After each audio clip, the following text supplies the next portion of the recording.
오늘 우리에게 주시는 하나님의 말씀은 역대상 10장 1절에서 14절 말씀입니다.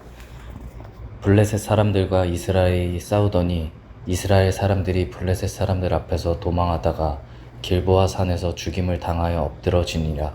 블레셋 사람들이 사울과 그 아들들을 추격하여 블레셋 사람들이 사울의 아들 요나단과 아비나답과 말기수아를 죽이고 사울을 맹렬히 치며 활 쏘는 자가 사울에게 따라 미침해 사울이 그 쏘는 자로 말미암아 심히 다급하여 사울이 자기의 무기를 가진 자에게 이르되 너는 칼을 빼어 그것으로 나를 찌르라.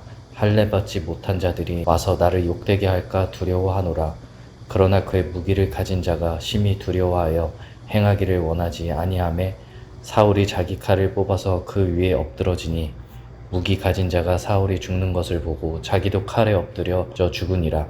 이와 같이 사울과 그의 세 아들과 그 온 집안이 함께 죽으니라.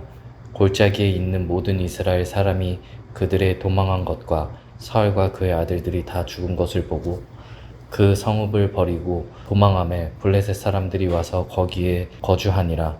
이튿날에 블레셋 사람들이 와서 죽임을 당한 자의 옷을 벗기다가 사울과 그의 아들들이 길보아 산에 엎드러졌음을 보고 곧 사울의 옷을 벗기고 그의 머리와 갑옷을 가져다가 사람을 블레셋 땅 사방에 보내 모든 이방 신전과 그 백성에게 소식을 전하고 사울의 갑옷을 그들의 신전에 두고 그의 머리를 다곤의 신전에 단지라. 길르앗 야베스 모든 사람이 블레셋 사람들이 사울에게 행한 모든 일을 듣고 용사들이 다 일어나서 사울의 시체와 그의 아들들의 시체를 거두어 야베스로 가져다가 그곳 상수리 나무 아래에 그 해골을 장사하고 7일간 금식하였더라. 사울이 죽은 것은 여호와께 범죄하였기 때문이라. 그가 여호와의 말씀을 지키지 아니하고 또 신접한 자에게 가르치기를 청하고 여호와께 묻지 아니하였으므로 여호와께서 그를 죽이시고 그 나라를 이새의 아들 다윗에게 넘겨주셨더라. 아멘. 역대상 10장은 사울의 죽음 이야기입니다. 역대기 기자는 9장에서 사울의 족보를 이야기한 다음에 어떤 업적도 말하지 않습니다. 바로 사울의 죽음을 말합니다. 그의 관심은 사울이 아니라 다윗이기 때문입니다. 그러면 사울은 건너뛰고 바로 다윗을 말하면 될 텐데 왜 굳이 8장 29절에서 38절에 이미 언급한 사울의 족보를 9장에서 다시 반복하면서 사울에게 관심을 돌린 걸까요? 사울의 죽음이 다윗과 무관함을 보여주기 위해서입니다. 사울의 죽음과 다윗의 등극이 철저히 하나님이 하신 일임을 강조하기 위한 목적입니다. 이를 잘 보여주는 구절이 13절, 14절입니다. 함께 읽겠습니다. 사울이 죽은 것은 여호와께 범죄하였기 때문이라. 그가 여호와의 말씀을 지키지 아니하고 또 신접한 자에게 가르치기를 청하고 여호와께 묻지 아니하였으므로 여호와께서 그를 죽이시고 그 나라를 이새의 아들 다윗에게 넘겨주셨더라. 사울의 죽음은 그의 범죄 때문이었습니다. 하나님의 심판이었습니다. 그는 블레셋과의 마지막 전투인 길보아산 전투에서 죽었습니다. 사무엘하 1장을 보면 어떤 아말렉 청년이 자신이 사울을 죽였다고 하면서 사울의 왕관과 팔찌를 가지고 다윗을 찾아오는데요. 그 거리가 3일 거리였습니다. 다윗은 사울의 죽음에 어떤 관여도 하지 않았고 거리상 관여할 수도 없었습니다. 길보아 전투에서 사울만 죽은 것이 아니지요. 6절입니다. 이와 같이 사울과 그의 세 아들과 그 온 집안이 함께 죽으니라.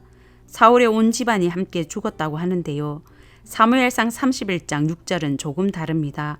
사울과 그의 세 아들과 무기를 든 자와 그의 사람이 다 그날에 함께 죽었다고 말합니다. 역사적 사실은 사무엘상의 말이 맞습니다.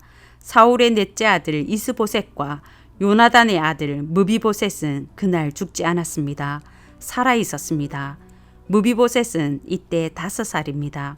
이스보셋은 군대 장관 아브넬과 함께 반역을 일으켰습니다.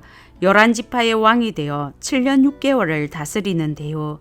이 기간 동안 다윗은 헤브론에서 유다족 속의 왕이 되어 다스렸습니다.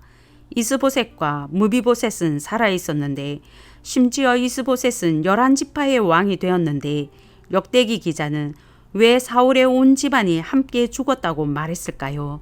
의도적입니다. 사울과 세 아들의 죽음이 아니라 사울 왕조의 죽음을 강조하기 위해서 온 집안이 함께 죽었다고 말했습니다. 의도적으로 이스보셋과 무비보셋에 대한 내용을 생략했는데요. 사실 이스보셋은 낮잠 자다가 부하에게 암살당합니다. 무비보셋은 그를 지지하는 세력이 없었습니다. 그러니 사울의 가문은 길보아 전투에서 멸망한 것이나 매한가지입니다. 역대기 기자는 사울의 가문이 완전히 멸망했다고 말함으로써 사울 왕조는 후계자가 끊긴 왕조가 되었습니다. 다윗은 왕위 찬탈자가 아니라 끊어진 왕조의 정당한 계승자가 된 것입니다. 오늘은 자신의 가문을 필연적 멸망으로 이끌었던 사울의 두 가지 범죄를 살펴보면서 우리에게 주시는 교훈을 얻고자 합니다. 사울의 첫 번째 범죄는 하나님의 말씀을 지키지 않은 것입니다.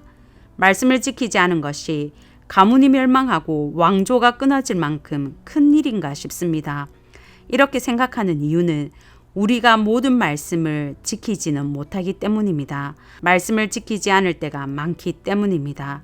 용서하시는 하나님의 사랑을 핑계로 말씀을 지키지 않는 것을 가볍게 여기기 때문인 것 같습니다. 문제는 하나님은 가볍게 여기지 않는다는 것입니다. 하나님을 사랑하는 것은 계명을 지키는 것이기 때문입니다. 하나님은 하나님을 사랑하고 그의 계명을 지키는 사람에게 언약을 지키시되 천대에 이르기까지 지키시는 신실하신 하나님이십니다. 언약의 신실하신 하나님이 왕에게 요구하신 것은 정치적 처세술이나 경제적인 능력이 아니었습니다. 신명기 17장 18절 19절 세 번역입니다. 왕위에 오른 사람은 레위 사람 제사장 앞에 보관되어 있는 이 율법책을 두루마리에 옮겨 적어 평생 자기 옆에 두고 읽으면서 자기를 택하신 주 하나님 경외하기를 배우며 이 율법의 모든 말씀과 규례를 성심껏 어김없이 지켜야 합니다.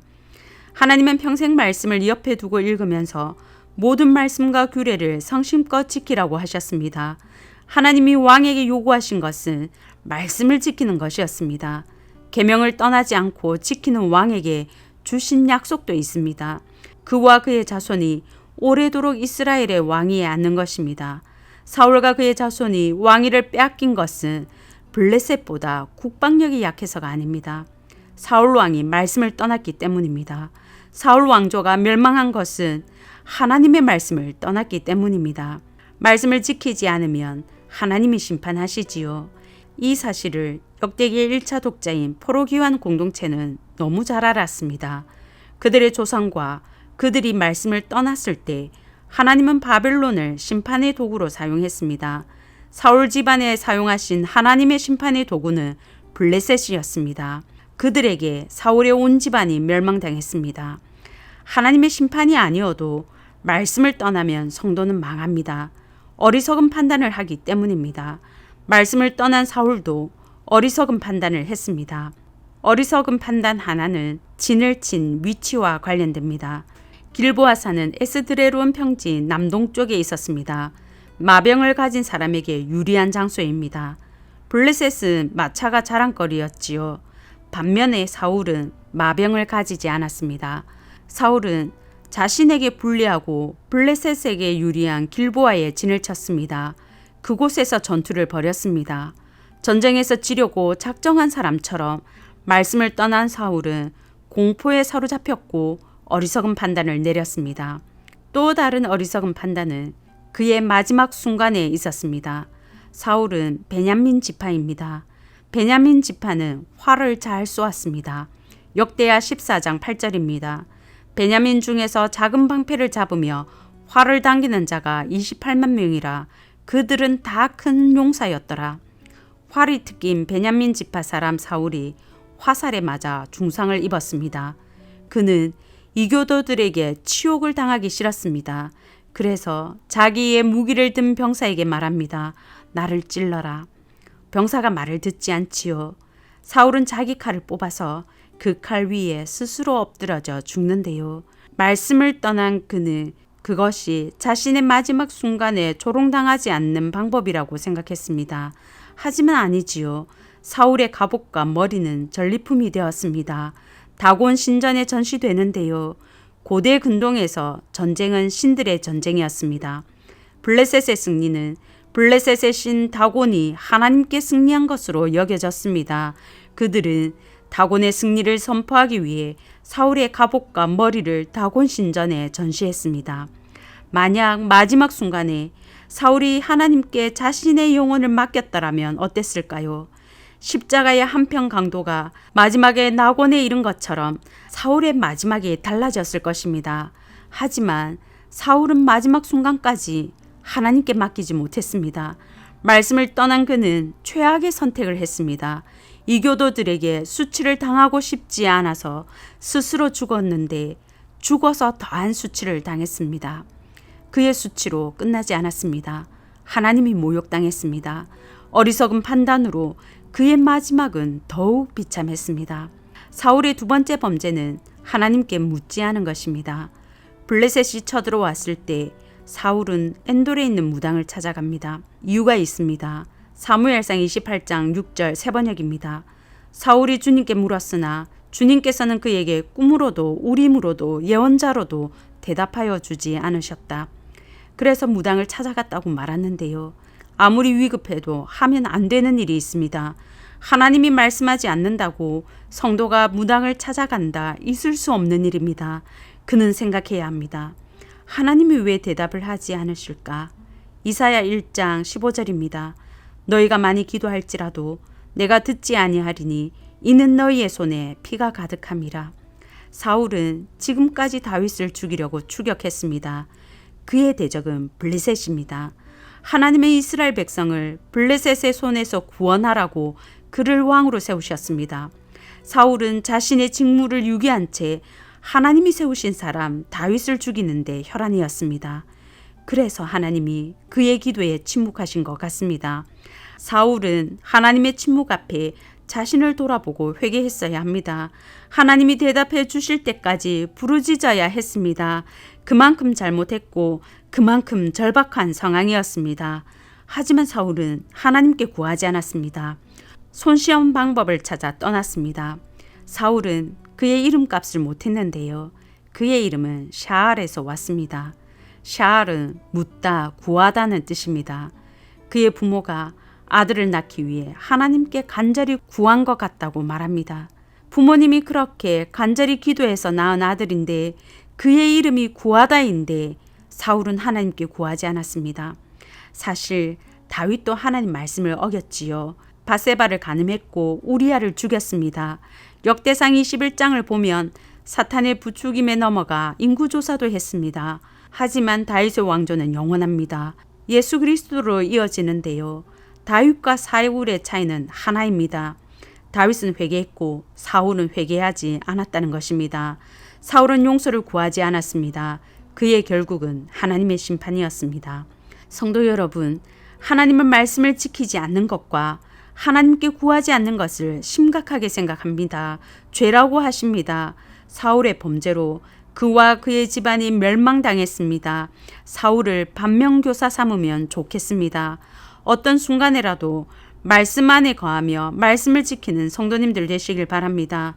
아무리 위급하여도 아무리 응답이 더디어도 하나님을 신뢰함으로 끝까지 기도하시는 저와 성도님들 되시길 바랍니다.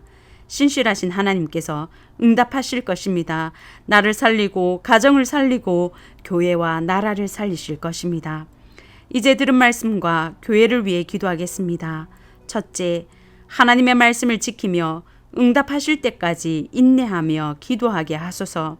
둘째, 유년부 성경학교와 중등부 수련회 위에 안정과 은혜를 더하여 주소서.